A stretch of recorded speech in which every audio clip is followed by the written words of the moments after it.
Los saludamos en el amor de nuestro Señor Jesucristo. Este es el ministerio elgozodejehová.com, que semana a semana traemos una clase para edificar al pueblo de Dios. Esta no va a ser la excepción. Previo a la clase vamos a adorar al Creador. Adorémosle como Él tiene que ser adorado. Bendito Dios, Señor. Bendito Dios, Padre. Bendito Dios, Señor. Bendito Dios, Señor.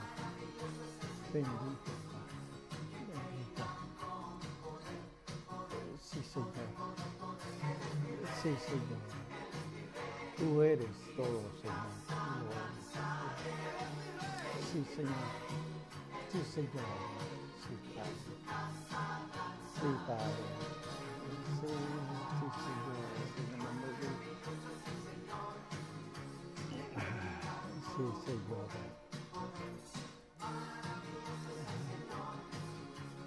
Sí, Señor. Bendito eres, Padre de la gloria. Sí, Señor. Sí, Señor.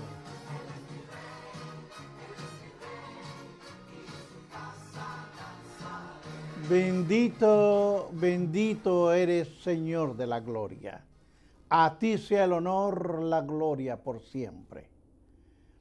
Bien, hermanos, vamos a abrir nuestra Biblia en el libro de Génesis. Vamos a continuar con el capítulo 12, versículos 2 y 3. Génesis capítulo 12, versículos 2 y 3.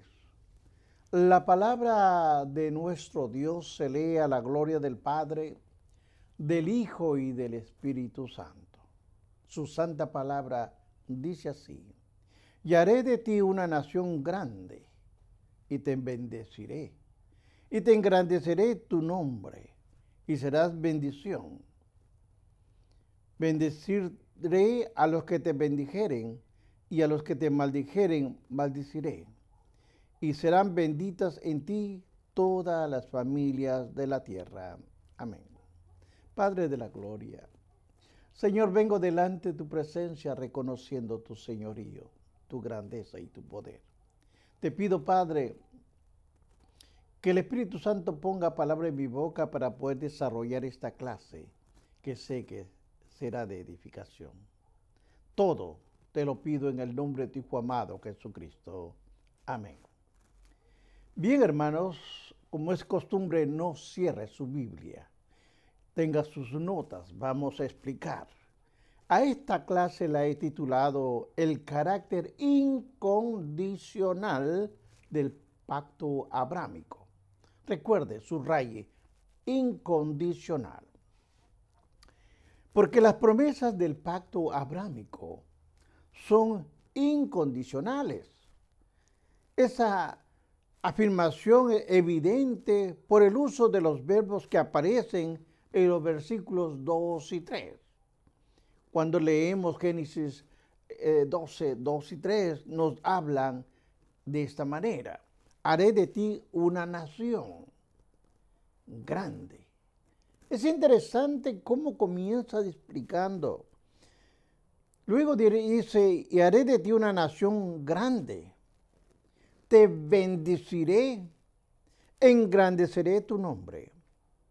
Bendeciré a los que te bendijeren, y a los que te maldijeren, maldiciré. Hermanos, todas estas frases indican que el pacto hecho con Abraham es una obra soberana de nuestro Creador.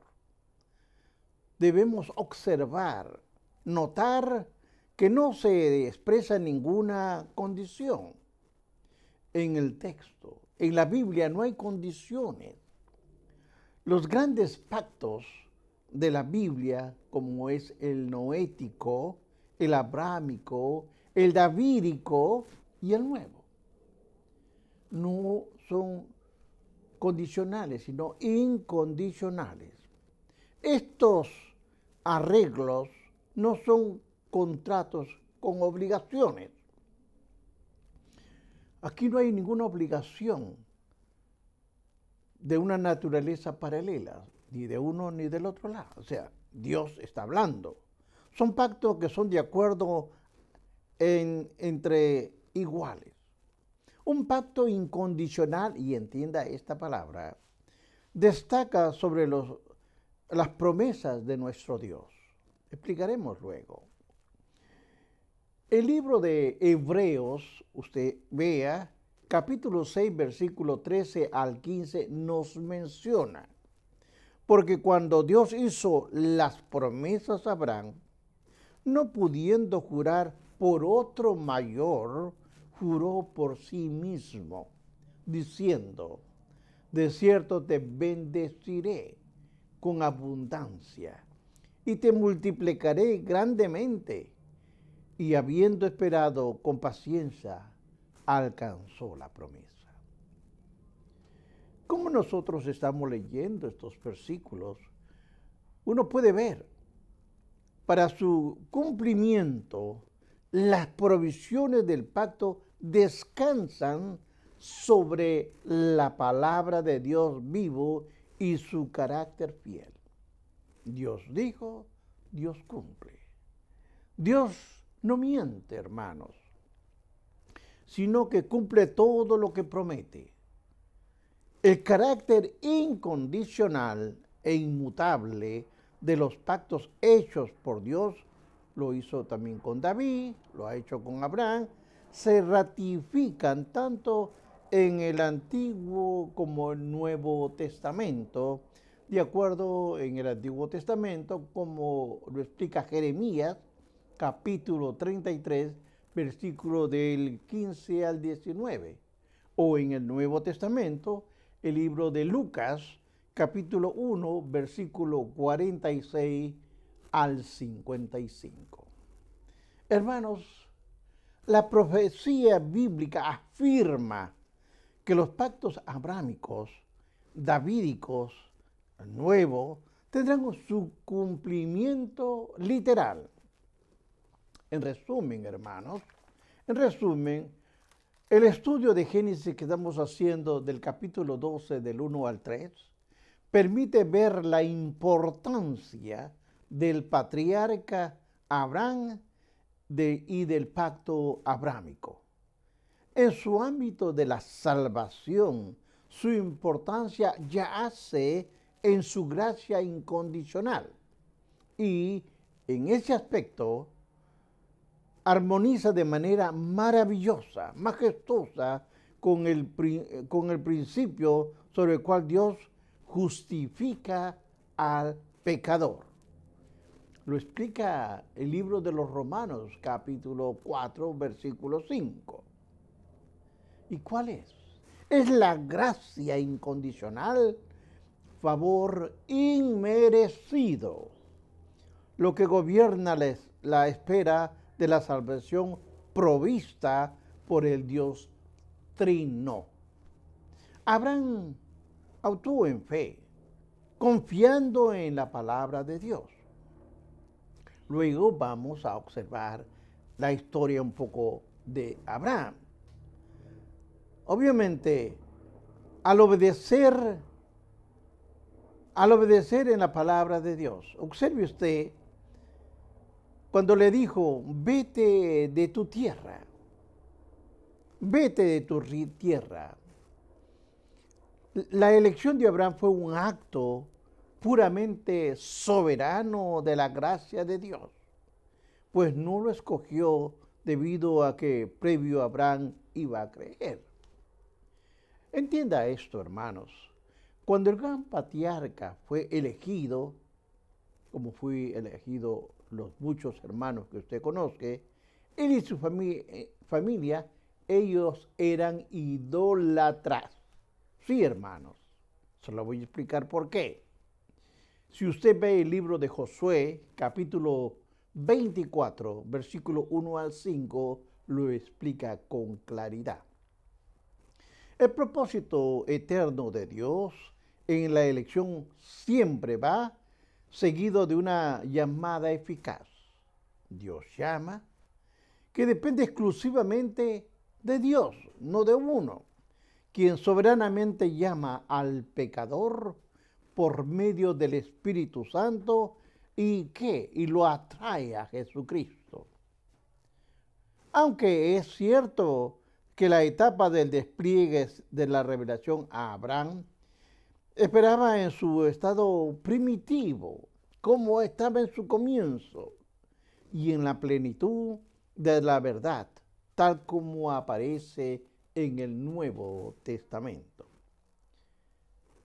Ahora, los aspectos esenciales estaban operantes en el llamado de Abraham. Hermanos, las siguientes características que le voy a mencionar pueden observarse el llamado de Dios al gran patriarca. Sí, Dios lo llama. Observe usted, tome nota si gusta. El llamado fue divinamente aplicado y ejecutado, porque el Dios de la gloria se le apareció cuando estaba en Mesopotamia, en las tinieblas de su perdición.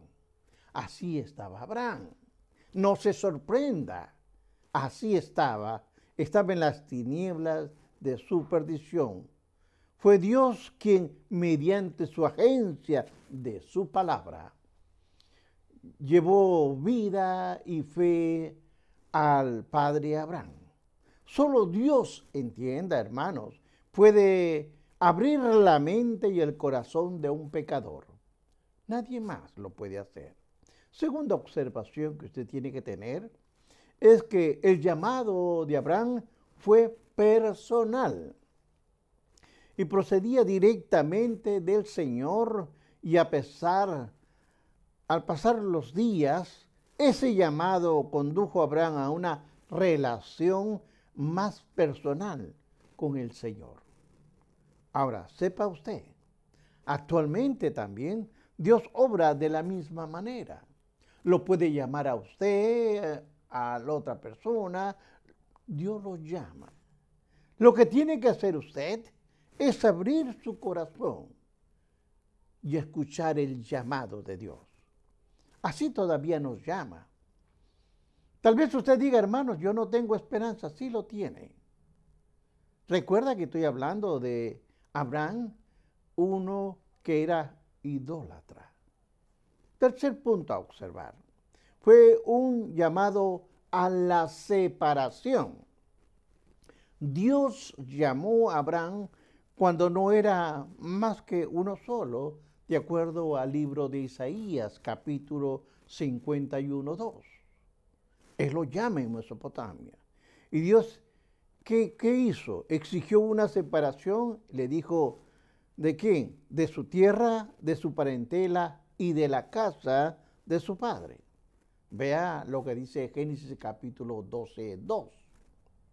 La esencia misma de la fe de un cristiano es la separación del pecado, del mundo y venir a Cristo. Observe usted al libro de Juan, capítulo 17, versículo 14 y 15. Hermanos, cuando yo le doy estas citas bíblicas, es para que usted prosiga el estudio en su casa. Abra su Biblia, entérese, conozca más a su Dios. No es una separación monástica, sino que es una separación del pecado que tiene que ver con la santidad.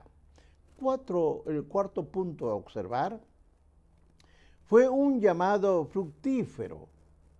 Eso se pone de manifiesto en que Abraham obedeció, sí, salió sin saber a dónde iba. Tal vez usted me diga, pero ¿cómo es que Abraham salía y no sabía a dónde iba? Vea usted el libro de los Hebreos, capítulo 11, versículo 8. La obediencia, y aquí está el secreto, la obediencia, hermanos, de la fe, exigía, en el caso de Abraham, un gran sacrificio. Quinto punto a observar. Fue un llamado basado en la palabra de Dios. Abraham recibió vastas y satisfactorias promesas con su llamado. Si usted ve Génesis capítulo 12:3, léalo. A las que Dios dio mucho a otras cosas posteriormente. Dios le agregó más bendiciones.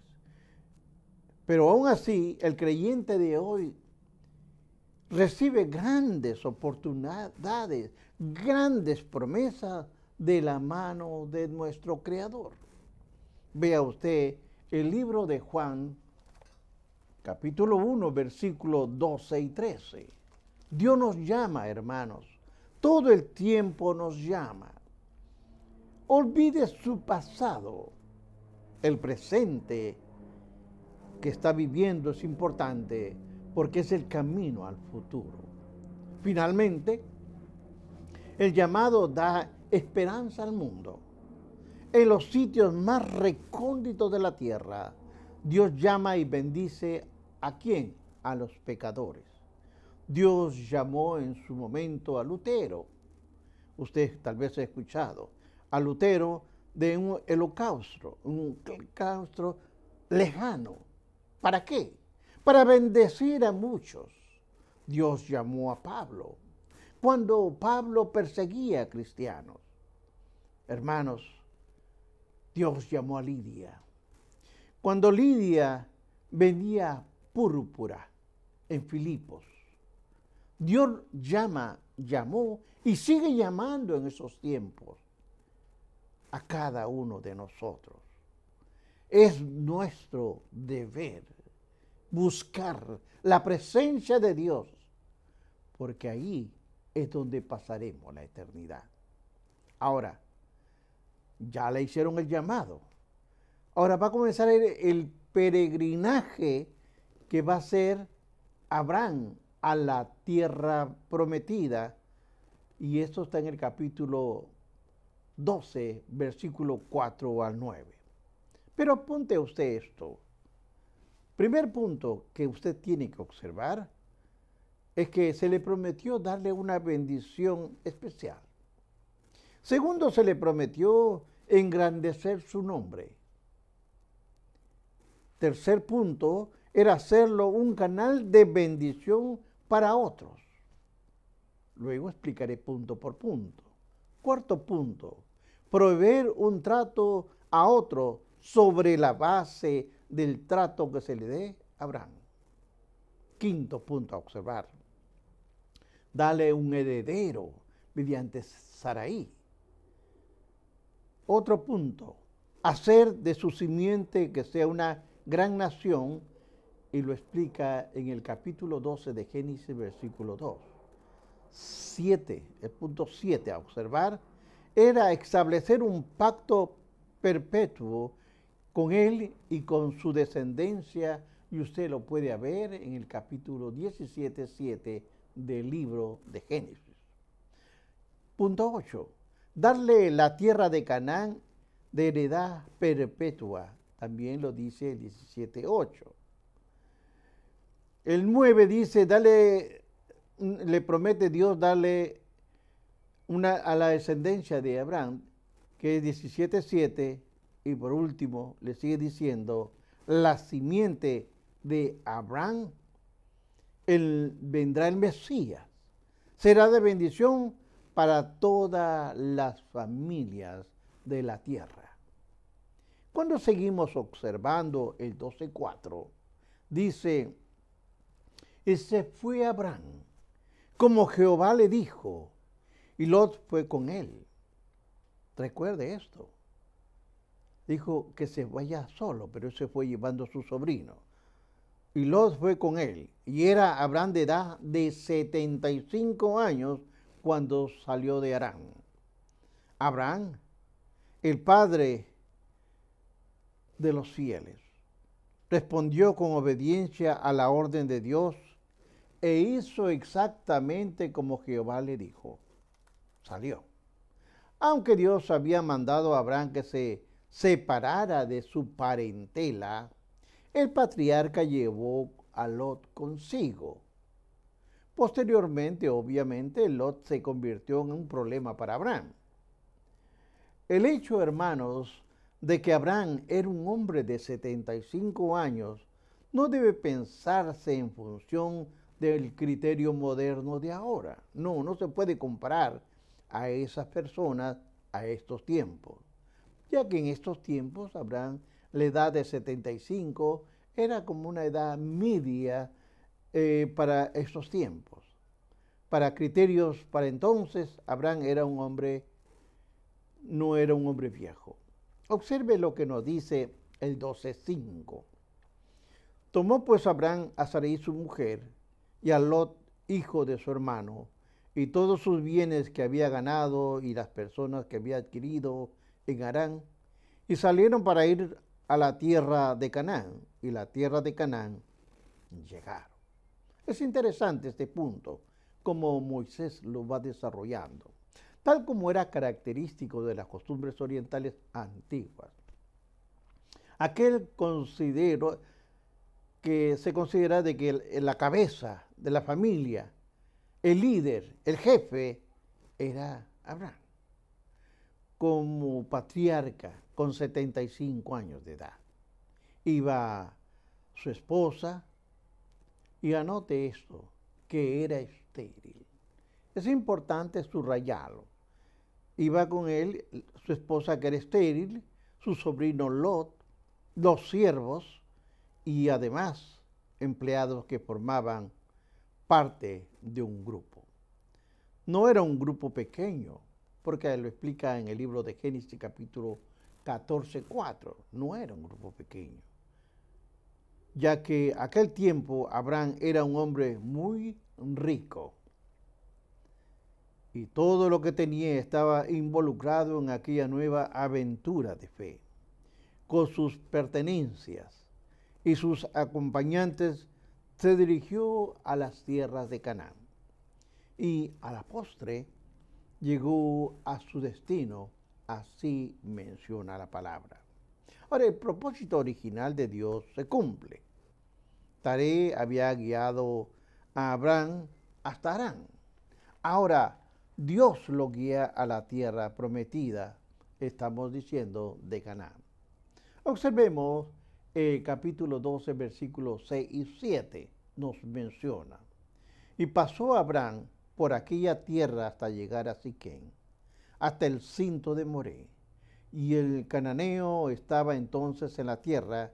Y apareció Jehová a Abraham y le dijo: a tu descendencia daré esta tierra.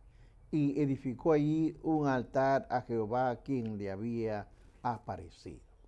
Ahora, observe usted estos detalles.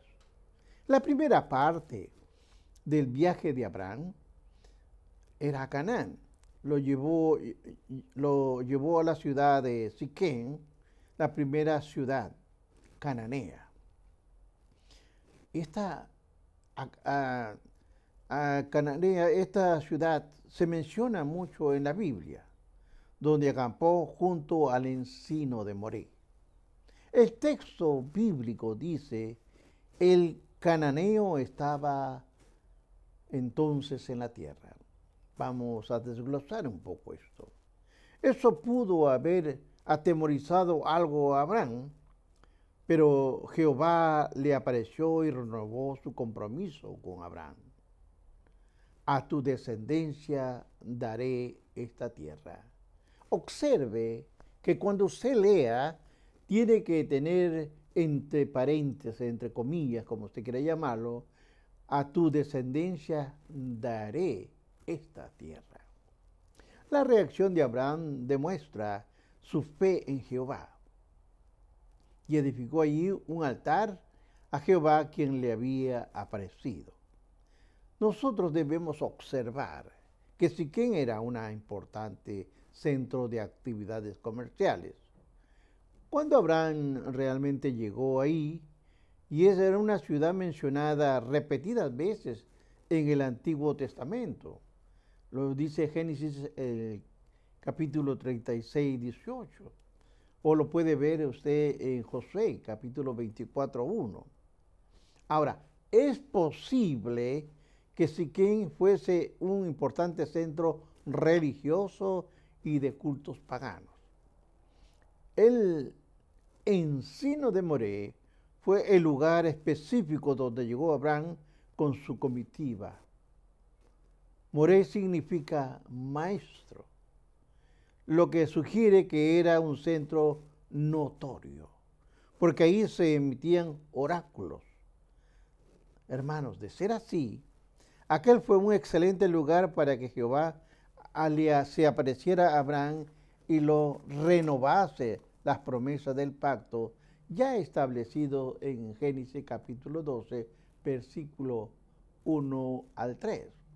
Después de mencionar el sitio concreto de la llegada de Abraham, Moisés, quien escribe todo esto, hace la siguiente declaración. El cananeo estaba entonces en la tierra. Subraye esto. Esto hay que seguirlo estudiando. Algunos piensan que esa es una frase que pertenece a un periodo promosaico, posmosaico.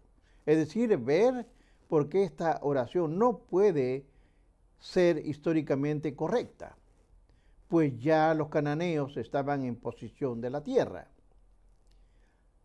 Ahora, la declaración es introductoria en función de la promesa de Jehová a Abraham.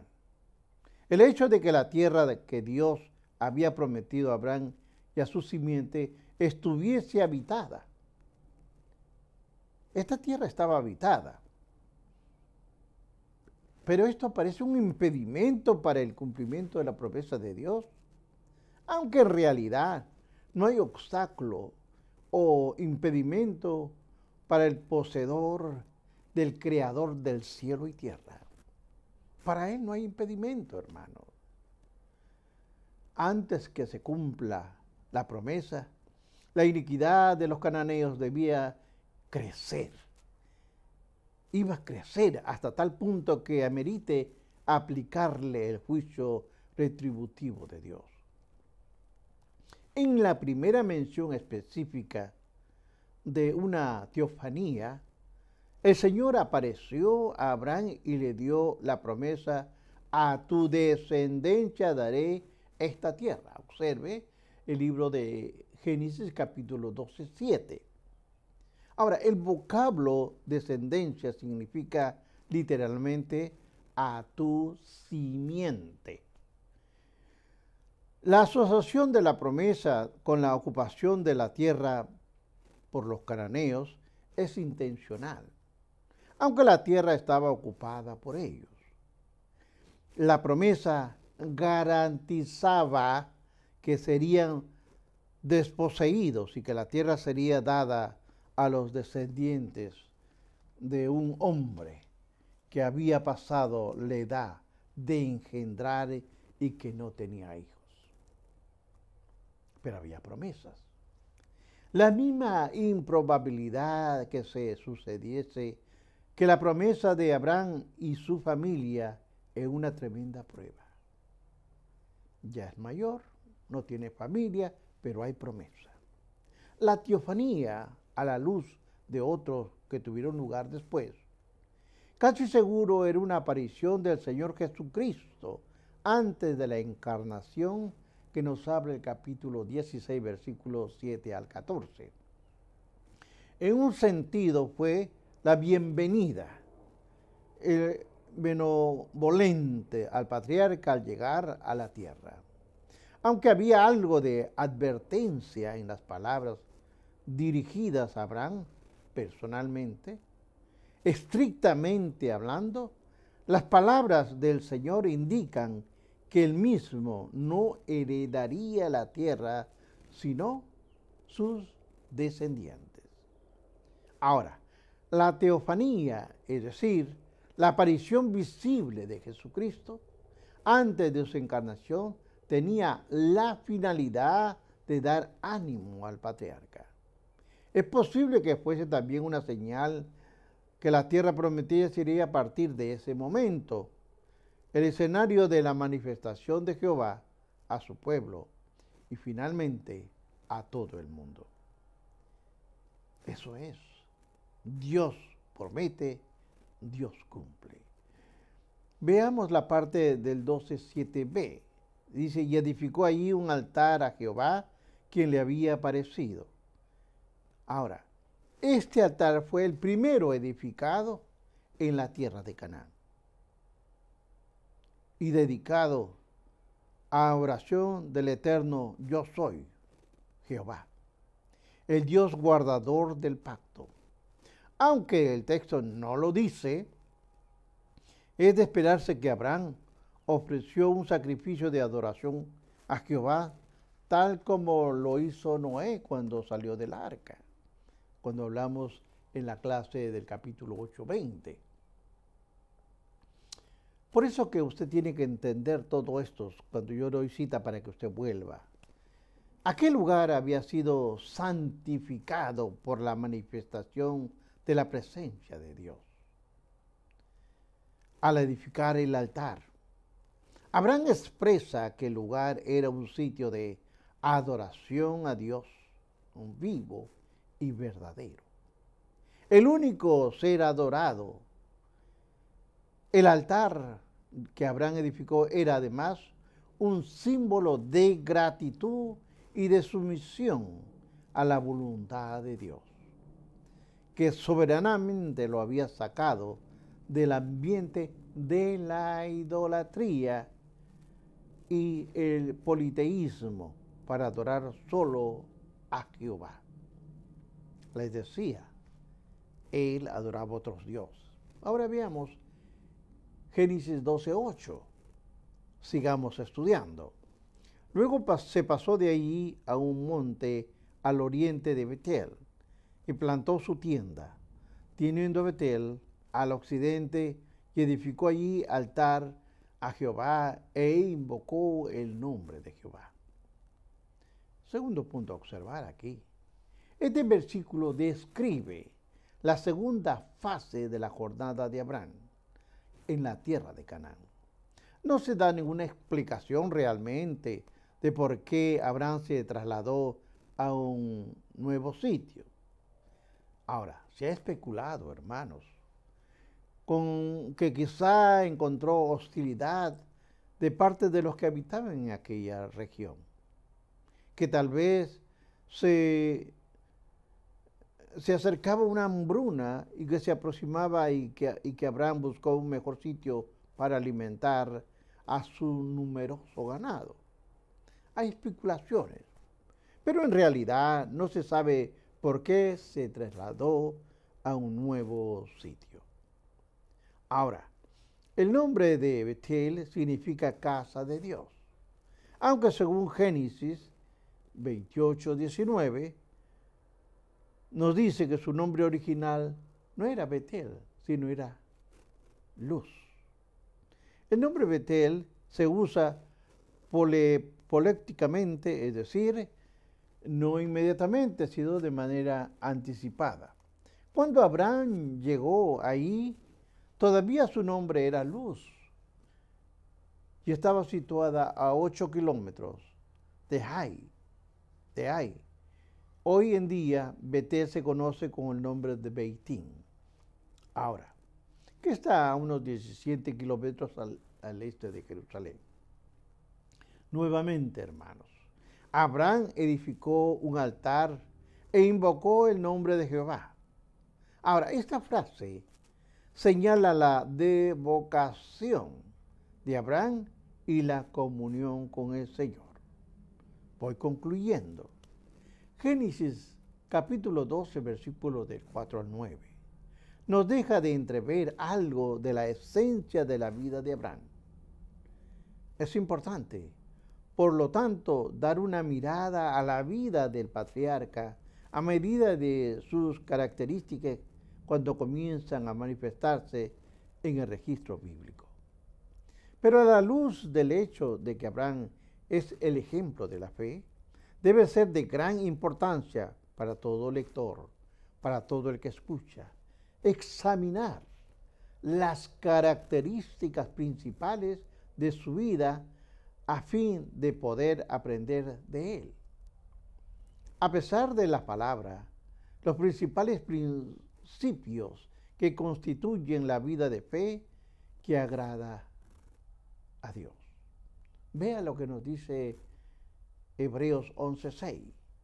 Pero sin fe es imposible agradar a Dios, porque es necesario que el que se acerca a Dios crea que le hay y que le es galardonador a los que le buscan.